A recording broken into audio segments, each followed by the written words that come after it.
When my aunt passed away, I was supposed to inherit her antique collection. My cousin claimed she gave it all to him before she died.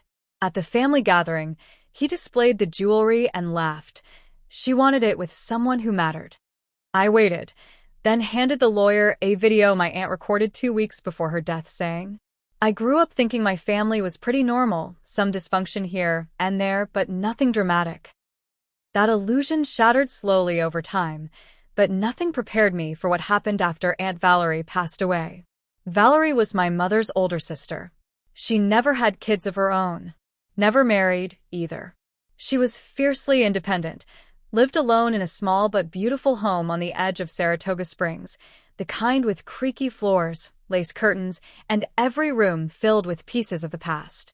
Antiques weren't just her hobby. They were her life. She had collected for over 40 years. Jewelry from the Victorian era, fragile Depression glass, old documents, hand-painted porcelain, and the kind of furniture you only see in museums. To everyone else in the family, it was just Valerie's hoard. To me, it was sacred. She used to say each item had a story, and we spent hours together polishing, cataloging, or just sitting quietly as she told me how she'd found each one. I never felt like I truly belonged in my own house growing up, but Valerie's house was different. She saw me. Trusted me. Loved me in a quiet, honest way. When I moved to Albany for work, I started seeing her every other weekend. As she got older, I started helping more, grocery runs, yard work, things like that. But I didn't realize how sick she was until she called me one night, and her voice was barely above a whisper. 2 weeks later, we got the diagnosis: late-stage pancreatic cancer. Fast. Aggressive. I was there constantly after that. Took time off. Coordinated with a hospice nurse. Managed her meds and paid her bills from her own account. I slept on the couch sometimes. She refused to move out of the house, and I didn't have it in me to argue. She wanted to die surrounded by her life's work, and I respected that. Jason barely came by. He's my cousin on my dad's side, and we were never close. He was always the flashy one, big ego, small depth. Grew up thinking the world owed him something. Valerie couldn't stand him, though she never said it to his face. It was always in the little comments, like when she'd hide her jewelry box before family gatherings or roll her eyes when he tried to impress everyone with stories about his business ventures. The one time he did show up while she was sick, it was all for show. Brought flowers, posed for a few selfies next to her bed, and left within 30 minutes. Later, I found out he'd posted those pictures on Facebook with some long caption about saying goodbye to a queen and how she meant so much to the family. I wanted to throw up. Valerie knew her time was limited. One afternoon, after a bad night where she couldn't keep anything down, she asked me to help her record some videos. Her voice was faint, but her mind was sharp. She knew people would try to twist her words after she was gone, especially Jason. In one of the videos, she sat up with effort, looked straight into the camera, and said, "Mark has always been the only one who understood me. He gets it. All of it. My antiques, my stories, this home. I want it all to go to him. Not Jason. Jason never cared. He just wants what he can take." It broke my heart to see her like that, but I did exactly what she asked, made sure the lawyer had the files, helped her update her will, and stored a backup myself. She died 10 days later. After the funeral, we had a small family gathering at her house. Jason showed up in some ridiculous 3-piece suit, wearing one of Valerie's brooches, a sapphire piece with filigree she once told me was her favorite. His girlfriend was wearing the matching earrings. I felt my fists clench the second I saw them. He walked in like he owned the place. Smirked when he saw me. Loudly told anyone who would listen that Valerie had personally given him everything before she passed. Said she wanted her things to go to someone who'd appreciate their real value. Then he raised his drink and added, she wanted it with someone who mattered. I didn't say a word, just watched. Let him enjoy the moment. Once everyone had settled in, I stepped over to Valerie's lawyer and quietly handed him a flash drive. "Play the second video," I said. He plugged it in, stood up, and spoke loud enough for everyone to hear. Valerie recorded some personal messages and instructions before her death. She asked that they be shown in the presence of her family. He pressed play. There she was, thin, pale, but completely lucid. "If you're watching this, I'm gone," she said. "And I hope whoever's in my house right now isn't trying to take what isn't theirs. Mark is the only person who cared. Everything I have, my collection, my stories, my life's work, is his. I've made that clear to my lawyer. Jason is not to have anything." Silence. The kind of silence that vibrates in your ears. Jason's girlfriend stared at the laptop like it had slapped her. Jason looked like someone had just kicked the floor out from under him. His mouth moved, but no words came out.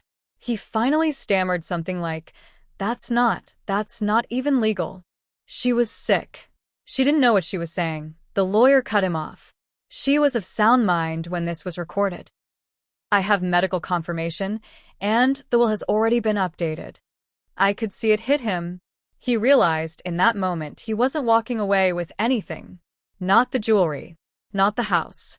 Not even a damn teaspoon. But the worst part? He didn't leave. He stayed, watching me. And I knew, deep down, I wasn't done with him yet. Because what he did next made everything worse. Much worse. After the video played, and the room turned to ice, I thought Jason would leave. That he'd slink out with his tail between his legs. But he didn't. He stood in the corner, arms crossed, jaw clenched. His girlfriend looked embarrassed. She tried whispering something to him, maybe to leave, but he brushed her off.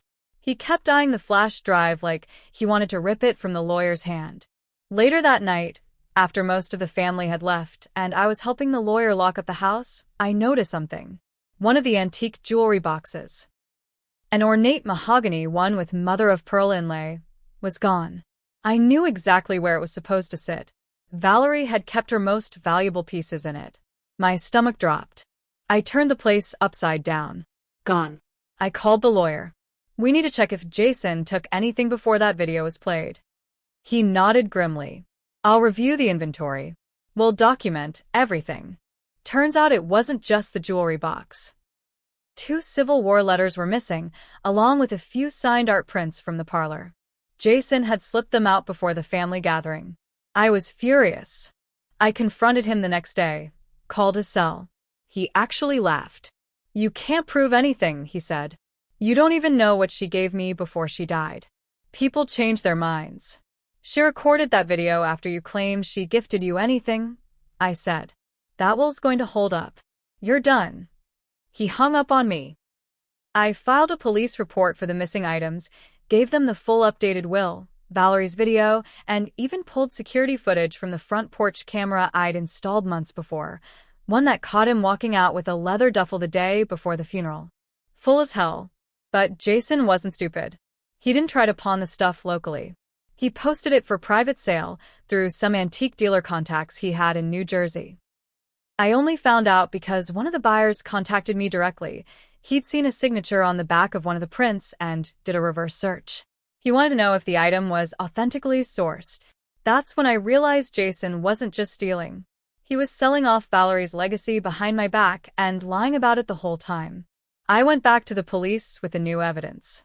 The officer assigned to the case told me, "We'll try, but proving ownership of antiques can get messy. Especially without serial numbers." So I hired an attorney. A real one. Out of pocket. He told me to get everything documented. Every receipt, every piece of video footage, appraisals, old photos, anything Valerie had logged. It took weeks, but I did it. I went through every notebook Valerie kept, found emails, photos of me and her cleaning pieces together, appraisals she'd left in a lockbox I hadn't noticed before. I even found an old video of her from 5 years ago, naming certain items she'd never once sold. I built a case, not just for the police, but for the court. Meanwhile, Jason got bold. He started spreading lies through the family. Told people I pressured Valerie when she was weak. Said I manipulated her into changing her will. That I'd brainwashed her because I wanted her house. I heard from 2 cousins I hadn't spoken to in years, both texting me versions of, "Hey, Jason's saying some messed up stuff. You okay?" But I didn't respond. I didn't engage. Because while Jason was busy talking, I was busy setting the trap. And soon, I'd make sure everyone saw who he really was, publicly, legally, and in a way he couldn't erase. Just when I thought I had Jason cornered, he pulled something I never expected. I came home one Friday evening to a thick envelope taped to my apartment door. It was from Jason's lawyer. Inside was a cease and desist letter claiming I was defaming his character, harassing him, and trying to unjustly profit from false claims about his inheritance. The letter threatened legal action if I continued, making public accusations without proof. I couldn't believe it. He was trying to flip the narrative. Classic move. And I realized he wasn't just playing defense anymore. He was trying to break me down before my case even saw a courtroom. I gave the letter to my lawyer the next day. He wasn't surprised. This is what guys like Jason do. Bluff, intimidate, and delay. But it worked in a way I started getting paranoid. Wondering if people believed him. If the court would side with him. If Valerie's memory would get twisted in the process. Then came the worst part. About 2 weeks later, I got a call from the state lawyer. He sounded serious. "Did you authorize Jason to access the house last weekend?" What? No. He sighed. "A neighbor reported someone in the house Saturday night. We assumed it was you. But I checked with the security company. You never used the code." I drove to Saratoga that same day. When I walked in, I knew immediately things had been touched, rearranged. Not destroyed, but moved. Quietly. In the basement, one of Valerie's antique trunks was open. Inside, I found a lockbox with papers missing. Letters from her original appraisal inventory. Some of the only physical proof connecting her to the more valuable items. Jason had come back to erase the paper trail. But here's what he didn't know. Valerie scanned every document and kept backups on a dusty old desktop in her upstairs study, the one no one used anymore. I'd forgotten about it until that day. I logged in, praying it still worked. It booted up with a wheeze, and there it was, a folder called Legacy Private. Hundreds of scans. Letters, appraisals, insurance documents, even photos of her holding some of the more rare pieces, dated, time-stamped, annotated in her handwriting. That changed everything. My lawyer now had proof that those pieces weren't just family stories. They were Valerie's documented possessions. And that Jason had broken into the house after her death to destroy evidence. We filed an emergency motion with the court. Attached the flash drive video, the security camera footage, and now the new scanned evidence from Valerie's desktop. But I wasn't done yet. Because just days later, Jason made one last move, and it backfired so hard, it gave me the final weapon I didn't even know I needed. Jason's final move came on a Tuesday. I was in my lawyer's office preparing for the hearing when I got a call from a mutual friend, someone who grew up with both of us. She sounded shaken. "You need to see this," she said. She texted me a screenshot. It was from Jason's Instagram, which he'd made public again. A photo of him at a high-end antique appraisal event in Manhattan, smiling like a game show host, arm around a man in a suit. In the caption, he wrote, "Today I finalized the sale of several heirloom pieces my beloved Aunt Valerie gifted me before her passing. Her legacy lives on. RIP." In the comments, A mess. one follower tagged a local Albany Antiques newsletter, where I'd shared Valerie's story a month ago. Another person said, "Isn't this the guy being sued over this stuff?" The story spread like gasoline. What Jason didn't know was that one of the pieces in the photo, the sapphire brooch, had been filed under a stolen item report I'd given to the Albany police. It was officially entered in a searchable database. And now he'd just posted proof of possession for the world to see. 2 days later, the police got a warrant. They raided Jason's apartment and his storage unit. Recovered nearly 80% of the stolen items, jewelry, prints, original letters, even the lockbox papers he thought he destroyed. The items were taken into evidence, and Jason was arrested for burglary, possession of stolen property, and obstruction. The news spread fast. Local outlets picked it up first. Nephew accused of robbing dying aunt's estate. But it was the footage from the appraisal event that sealed his reputation. Everyone saw the smug look on his face, the hashtag legacy cash in one of his earlier posts. His girlfriend dumped him the same week. His employer fired him publicly, citing reputational damage. At the court hearing a month later, the judge didn't hold back. He called Jason's behavior a calculated, cruel betrayal of a vulnerable woman's dying wishes. The will was upheld in full. I was granted full control of the estate and all its contents. Jason was barred from ever setting foot on the property again. And then, the final nail, Jason was ordered to pay restitution for all the appraised damage, including pieces that couldn't be recovered. Nearly $180,000 in total. His lawyer tried to negotiate it down. The judge said no. As we left the courtroom, Jason looked at me, not with anger, but defeat. The kind that sits behind your eyes and festers. I didn't say a word, just nodded once. Afterward, I hosted a small private event at Valerie's home. I cleaned every item, restored what I could, and displayed them just like she used to. I invited the local historical society, donated a few rare pieces in her name, made sure her name would be remembered the way she deserved.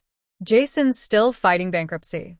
Every paycheck docked, every attempt to start fresh tied to the case. I didn't destroy him. He did that himself. I just made sure the truth saw daylight.